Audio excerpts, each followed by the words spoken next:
Zvuk mých tenisek dopadal na mokrý asfalt a ozýval se mezi domy, které se teprve probouzely do sobotního rána. Praha ještě spala.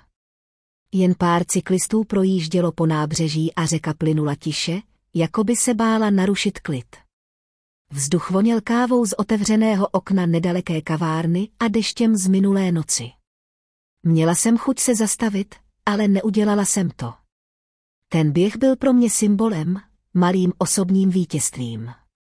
Jmenuji se Klára. 28 let, překladatelka na volné noze, většinu času zavřená doma s notebookem a šálkem silného espressa. Život mezi deadline a nekonečnými e-maily mě začal dusit. Cítila jsem, že musím něco změnit. Ne kvůli druhým, ale kvůli sobě. A tak jsem se rozhodla zapsat se do fit centra. Na první pohled banální krok. Ale když jsem poprvé vešla do Arena Fitness v Holešovicích, srdce mi tlouklo jako o závod. Všude kolem lidé v přiléhavých sportovních outfitech, sluchátka v uších, zvedající činky s výrazem naprostého soustředění. Já s culíkem, starými legínami a mikinou s nápisem Czech Republic vypadala jako někdo, kdo se ztratil po cestě do knihovny. První den ozval se hlubší hlas. Otočila jsem se. Stál tam trenér, vysoký, tmavé vlasy, výrazné čelisti. Na jmenovce měl napsáno Adam. Vypadal přesně jako typ muže, který nezná slovo nejistota. Přesto se na mě podíval s lehkým úsměvem, který okamžitě zlomil napětí. Jo, přiznala jsem.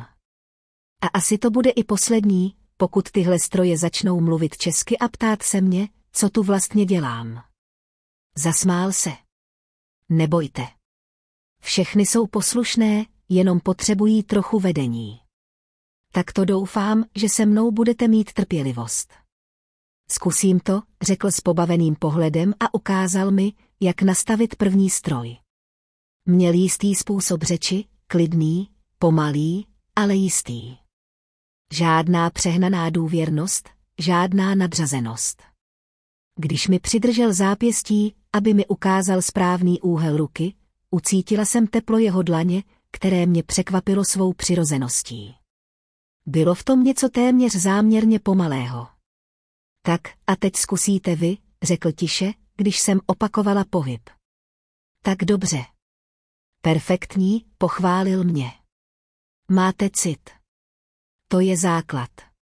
Nevím proč, ale ta věta mi zněla mnohem víc než jen o posilování. Když se naše pohledy střetly, svět se na okamžik zúžil jen na ty dvě oči, tmavé, ale měkké. Od té chvíle jsem chodila cvičit každý druhý den. Ne kvůli formě. Kvůli tomu, že mě těšilo ho potkávat.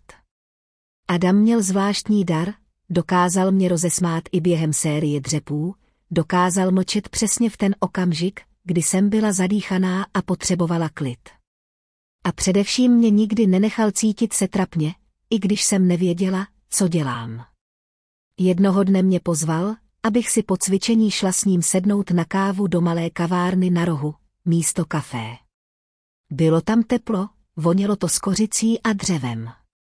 Seděli jsme naproti sobě, oba ještě v sportovním, on s ručníkem kolem krku, já s vlhkými vlasy sepnutými do uzlu. Tak proč jste vlastně začala chodit sem, zeptal se, upíjejíc černou kávu. Abych si dokázala, že se umím postarat o sebe. A možná, abych se zase cítila trochu živá. Usmál se, tentokrát pomaleji. To se mi líbí.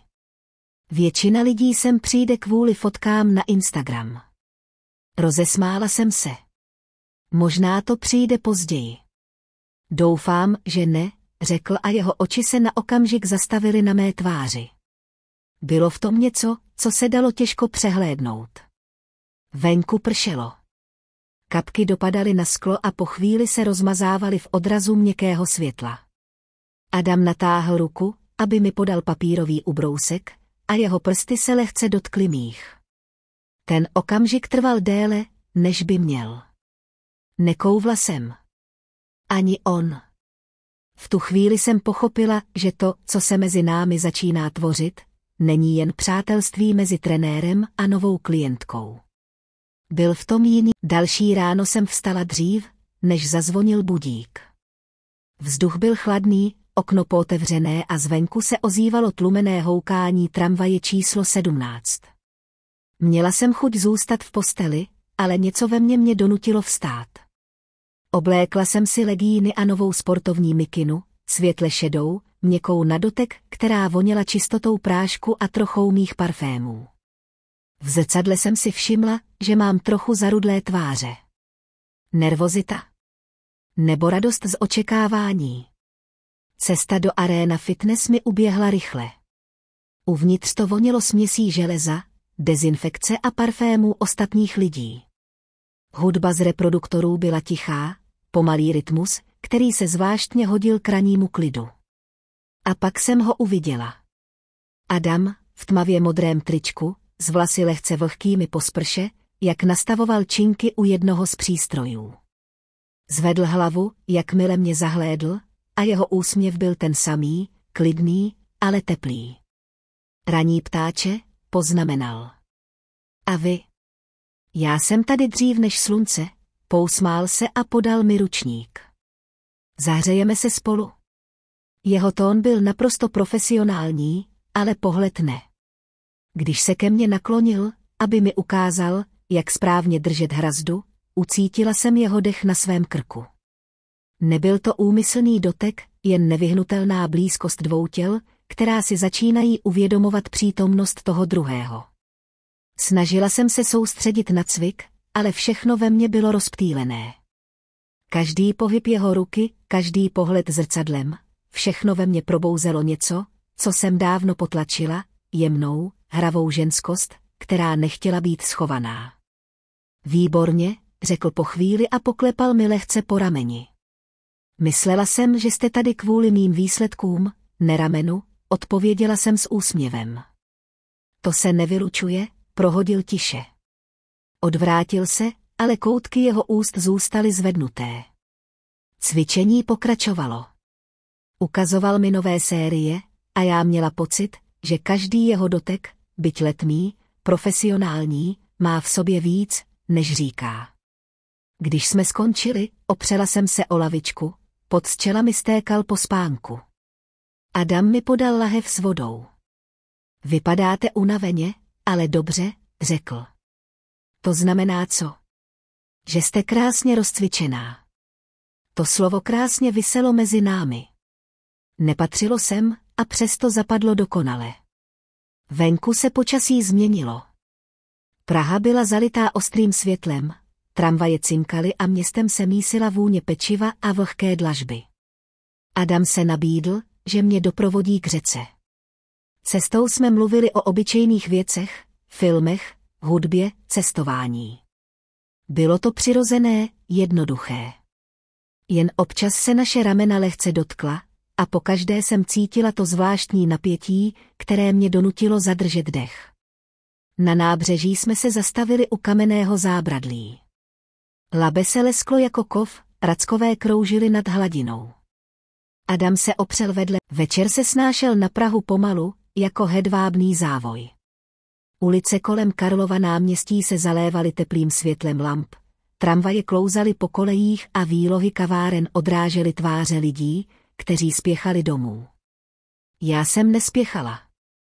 Ten den jsem skončila práci dřív a nechtěla jsem jít hned domů do ticha svého bytu. V kapse vibroval telefon. Adam, dneska necvičíme. Ale mám návrh. Co kdybych vás pozval na něco lepšího než protein? Usmála jsem se. Odpověděla jsem. Záleží, co považujete za lepší. Víno. A výhled na město. O 8:30 jsme se sešli u tramvajové zastávky Újezd. Adam měl na sobě tmavou košili, rukávy ohrnuté až po lokty, džíny a kabát.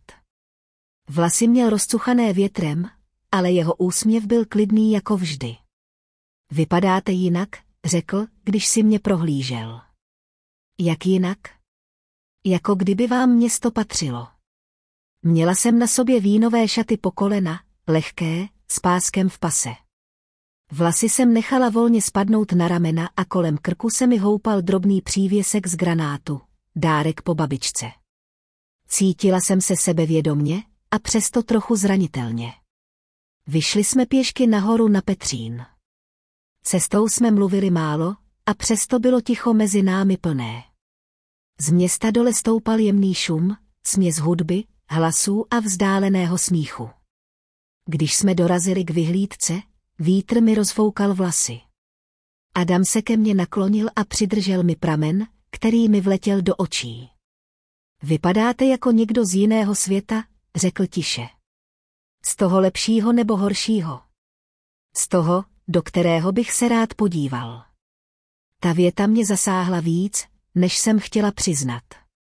Dlouho jsme stáli beze slov, pozorovali světla města, která se třpytila jako rozsypané hvězdy. Adam se otočil, aby mi podal pohárek vína z termosky, kterou přinesl. Nemám skleničky, ale improvizace je součást kouzla. Vy máte kouzla?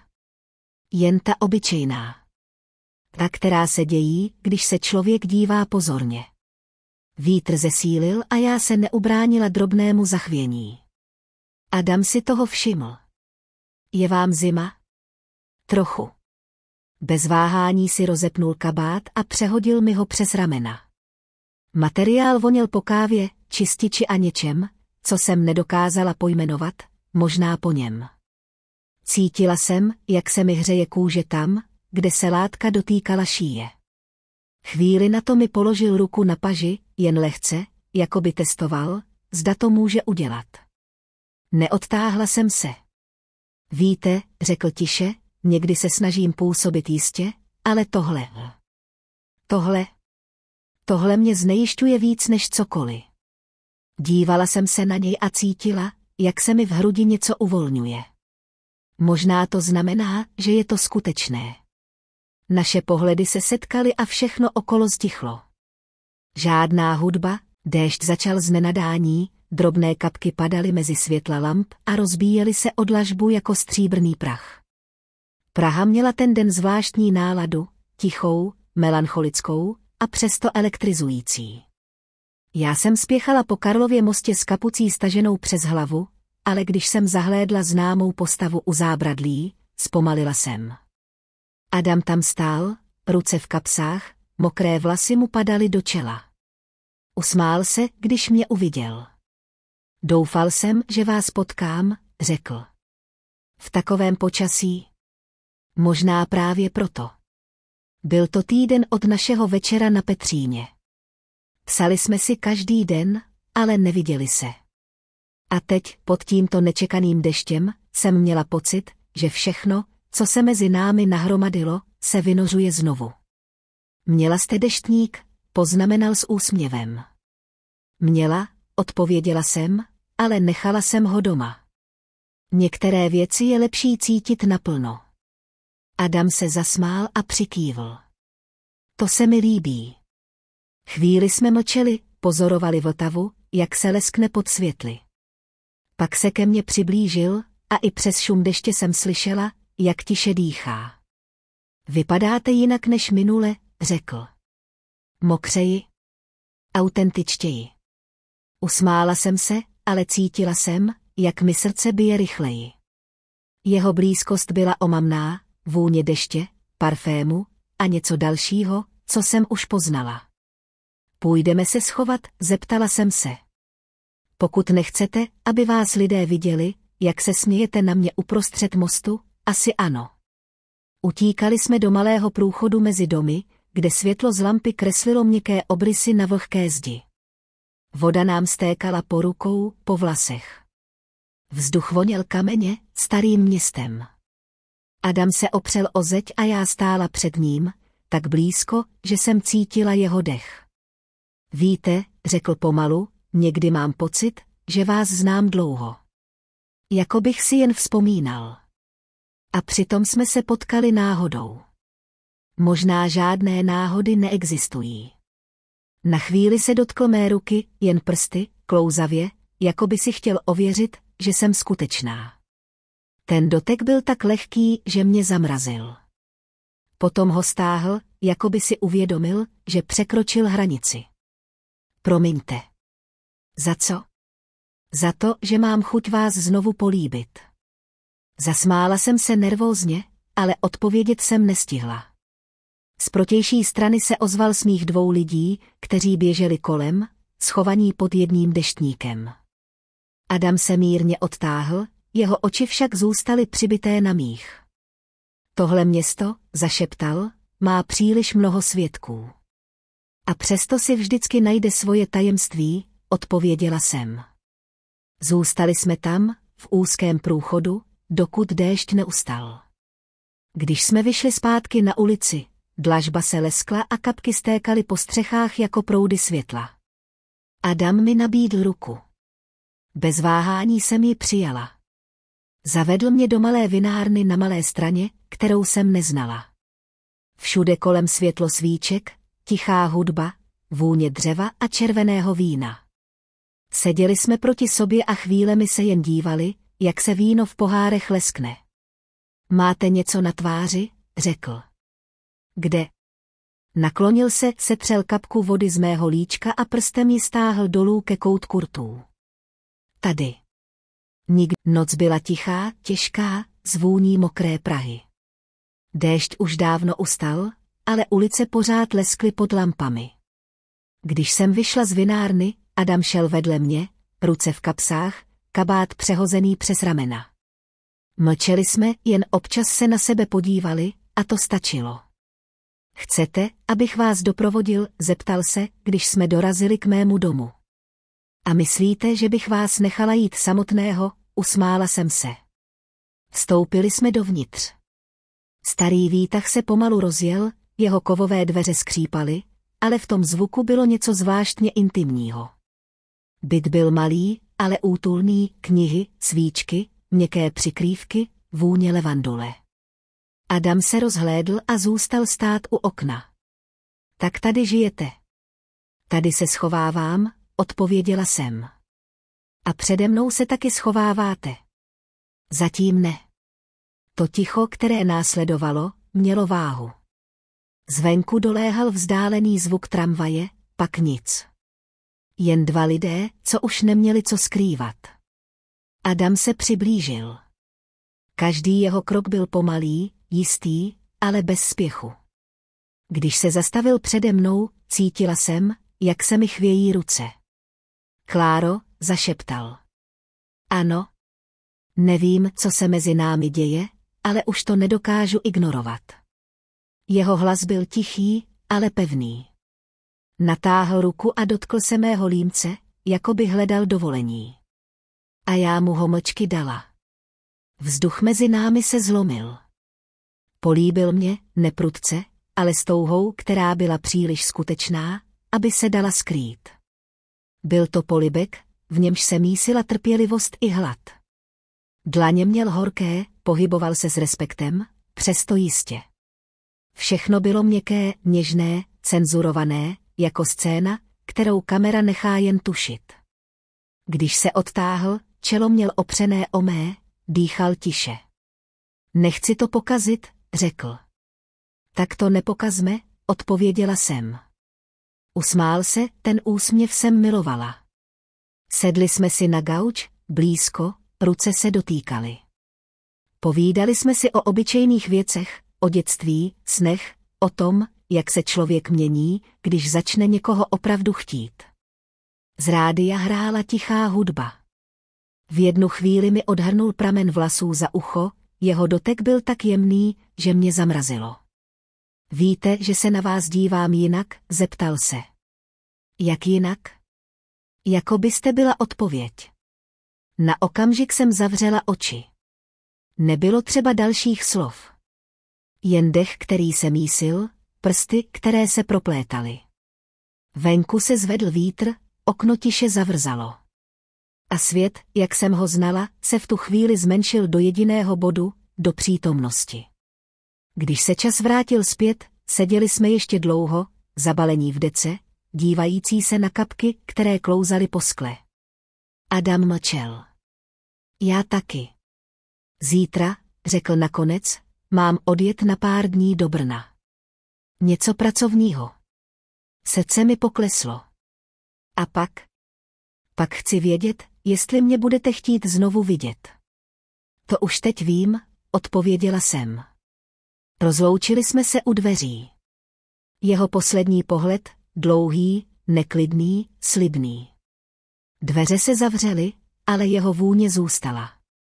Dlouho jsem seděla na posteli, přemýšlela, jestli to, co se mezi námi narodilo, přežije vzdálenost.